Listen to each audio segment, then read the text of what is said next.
This is the hyacinth macaw. It's big, it's bright, and it's vulnerable to lots of threats. The largest parrot by length in the world, it can grow up to 40 inches.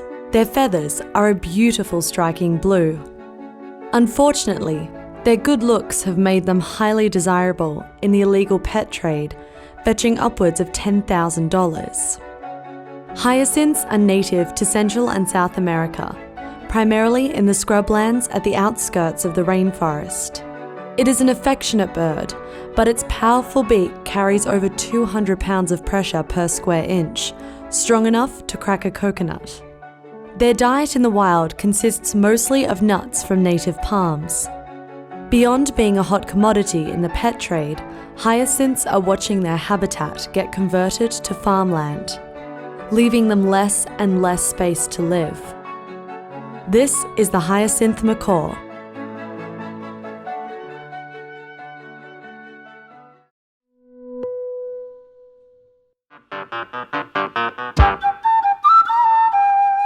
This is indigo, real indigo. Genes, they're dyed from a chemical, but real indigo, straight from the plant, has its roots in samurai culture, and it's highly prized in Japan. Yep, this story is all about the real color blue, but it's not as dull as it sounds.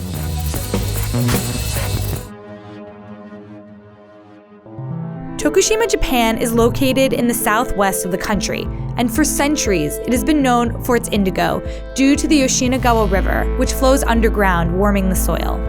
Indigo started gaining popularity in the early 1600s and was commonly used by samurais. それを藍染めすることによって糸は丈夫になる。それから匂いも消す。This is Osamu Ni. He's a sixth-generation indigo plant grower.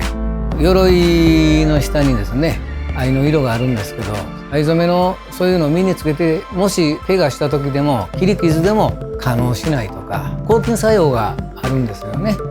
Real indigo was also used for firefighters' clothing because it's flame retardant, up to 1,500 degrees Fahrenheit. To produce indigo ink, the leaves must be harvested and then dried in the sun, and flipped repeatedly with a broom until they turn a navy hue. 約1年かけて作る染料ですね。Because of this, Osamu is one of the last 5 indigo growers in the region. The practice is time-consuming and labor-intensive, so former growers have turned to cheaper chemical alternatives. But the thing is, with real indigo, the color you can achieve is unparalleled. This is Toshiharu Furusho. He's a fabric dyer. 色合いの違いは染めた時一番綺麗のが化学染料で、染めてしばらくして綺麗のが藍染めの方ですね。He is able to pull out an incredible range of blues from the natural ink. From a nearly black blue they called Nando Iro to deep ocean hues called Kachi Iro. Achieving these colors, though, is not easy. 時間がもうめちゃくちゃかかるんですよね。染め上げるのに。だから一つ出来上がるのに10日ぐらいかかる。10日以上。His commitment to his craft can be seen in his hands. His nails are eternally stained blue from nearly 50 years of working with the dye. 半分維持でやってるようなとこもあるんで、自分を表す道具みたいなもんなんで、重要ですね。And Osamu, he's not hanging his trowel yet up either. やっぱり藍作りを続けていこうっていうこの今5軒の藍師さんの気持ち、藍作りの栽培頑張って作ろうっていう力になっているんじゃないですかね。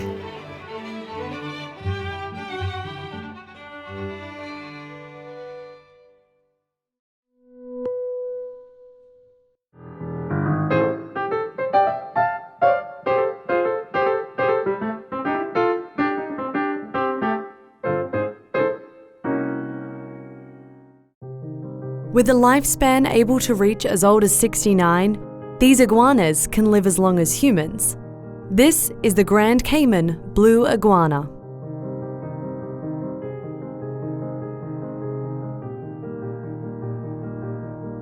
Found only in Grand Cayman, the largest and westernmost of the Cayman Islands, their blue skin becomes more prominent when establishing territory when other iguanas are nearby. Males turn especially bright blue during breeding season. But their blue skin isn't their only defining feature. They have striking red eyes and excellent vision, which enables them to notice shapes and movement at long distances. Listed as endangered due to human activity, habitat loss, and being preyed upon by free-roaming predators such as dogs, cats, and rats, these beautiful blue lizards face an uphill battle against extinction. This is the Grand Cayman blue iguana.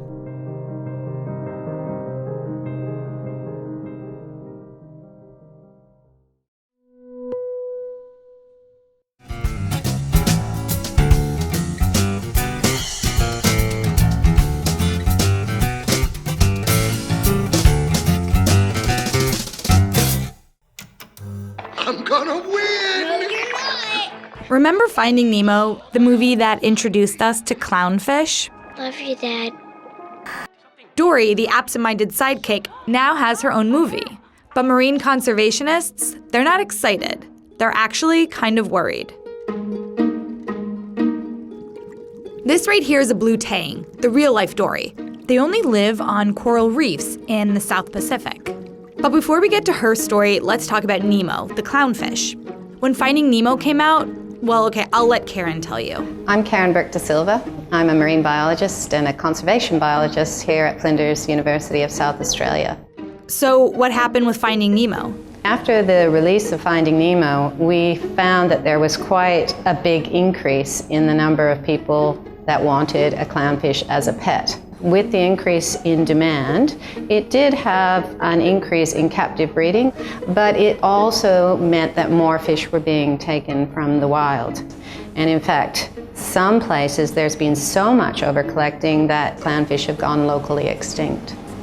Oh, so captive breeding seems like the way to go. Back to Dory, the blue tang. If her movie has the same effect as Nemo's, moviegoers are sure to want to buy a blue tang of their own.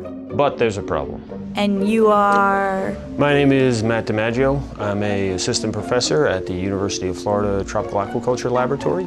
Ah, okay, Matt, so what's the problem? Clownfish are relatively easy to raise in captivity. But up until now, no one has raised blue tangs in captivity. Blue tang larvae are inherently difficult to raise. They have a very small mouth when they hatch out, so the food particles that we have to offer them are much smaller and much more difficult to raise. The best success we've had to date is using a zooplankton called a copepod. The copepods that we grow here only eat live microalgae. So you now have to grow live microalgae to feed to the copepods. Basically, raising blue tang so far is really, really hard, which means 100% of blue tang are currently being taken from the wild for the aquarium trade. Most collectors in Australia will use very careful collecting measures. In other parts of the world, Southeast Asia, they are using cyanide still to collect aquarium fish. Ugh, that's not good. But there's hope. Matt and his team are working hard to breed blue tang successfully. There's only one other tang species, the yellow tang, that's ever been raised in captivity before. We're hoping that the blue tang will be the second. All right, so until they do, when little Johnny says he wants a Dory, perhaps the better choice, for now at least, is to stick to the blue betta.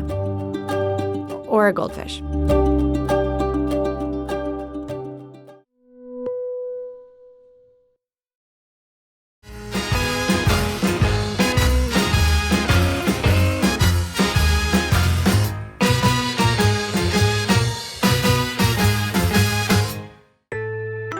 What may look like a beautiful green oasis is actually the top of an active volcano.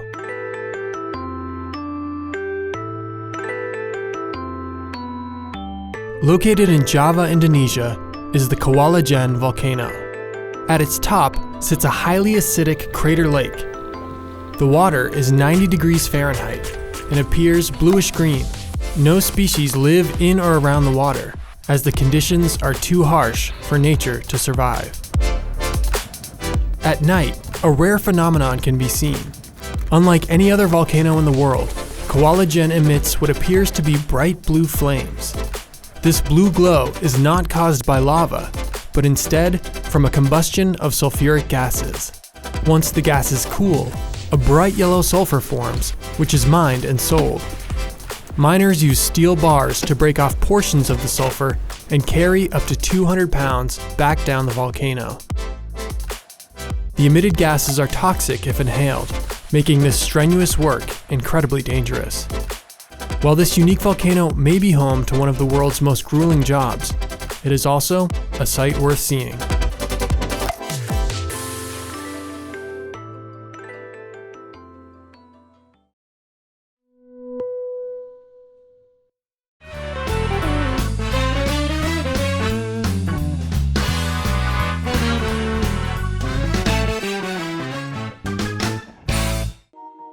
This butterfly was once thought to be extinct. Though rediscovered, it remains one of the world's rarest and most elusive butterflies. This is the Palos Verdes blue butterfly.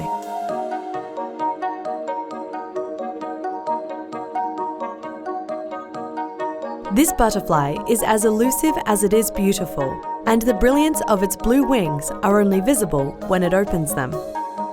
The wings are distinctive with their brilliant silvery blue colour.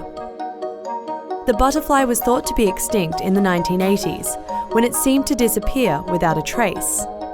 It wasn't until the 1990s that this visually striking butterfly was spotted again. Biologists were surprised and delighted in its existence, and a breeding program was begun to build up the species. Though captive breeding has helped bolster numbers, the population is still low enough to remain on the endangered list. Through careful nurturing and management, this small but mighty butterfly has a fighting chance. This is the Palos Verdes blue butterfly.